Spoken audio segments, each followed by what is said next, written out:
تعالوا نشوف مع بعض أشيك وأرق التسريحات اللي ممكن تعملوها في العيد. بصراحة تسريحات كده قمة في الشياكة والأناقة والروعة، هتخلي بنتك ملكة وبرنسيس في نفسها، وكمان هتتعمل في ثانية إلا ثانية. بسيطة جدا وشيك وحاجة كده سيمبل، وكل اللي هيشوفها هيقولك انت عاملاها ازاي. تحفة جدا، وكمان تسريحة سهلة وممتازة. ودي أول تسريحة معانا النهاردة. تسريحة بسيطة جدا بتعتمد على الكعكة، وكمان بتبدأي توزعيها كده بإيدك وبتحطي فيها الإكسسوار اللي انت عاوزاه. بصراحة الإكسسوار دوت بيكون على حسب ذوقك، وكمان بيفرق جدا في عمل الكعكة الجميلة دي. تحفة جدا وكمان ممتازة وبتدي منظر جمالي، وكمان بتعمليها في ثانية إلا ثانية، ما بتاخدش وقت منك.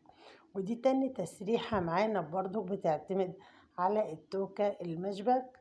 بنعمل الشعر حصان، وكمان بنقوم جايبين الأستك وبناخد أول جزء كده من الشعر من فوق وبنحط، وبتبدأ تلف التوكة الأستك عليه، وبتلف كمان الشعر كله على فوق علشان تبدأي تعملي التسريحة القمر دي. بصراحة ممتازة جدا، بتنفع كمان مع الشعر الطويل والقصير، وكمان بتليق جدا مع الشعر المتوسط.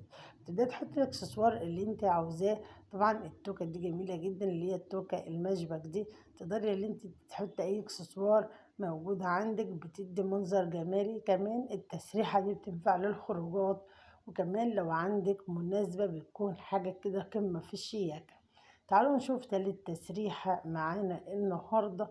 تسريحات كده روعة، تنفع للمناسبات وكمان للخروجات لو انت عندك مناسبة، او كمان لو عندك خروجة سهلة وسريعة وبسيطة، وكمان تقدري تعمليها في ثانية إلا ثانية، وبتخلي الشعر ملموم لأطول وقت ممكن. كمان بتنفع مع الشعر الطويل والشعر القصير، وكمان الشعر المتوسط. بصراحة روعة جدا، وبتخلي بنتك كده ملكة وبرنسيس في نفسها. حاجة تحفة جدا ومش هتاخد منك وقت ولا مجهود. كمان بتستخدمي الاكسسوار اللي انت عاوزاه. طبعا التوكة البنسة دي جميلة جدا وشيك جدا، وبتدي منظر جمالي، حاجة كده قمة في الشياكة. تعالوا نشوف رابع تسريحة معانا النهاردة. بصراحة حاجة كده تحفة جدا. لو أول مرة تزوروني في قناتي، حطوا لايك للفيديو واشتراك للقناة، كمان شيروا الفيديو مع أصدقائكم علشان يشكروكم عليه. أفكار جديدة لأول مرة تشوفوها، وتسريحات كده قمة في الشياكة والأناقة والروعة، هتخلي بنتك ملكة وبرنسيس في نفسها. وكمان كل اللي هيشوفها هيقولك انت عاملة التسريحة القمر دي ازاي.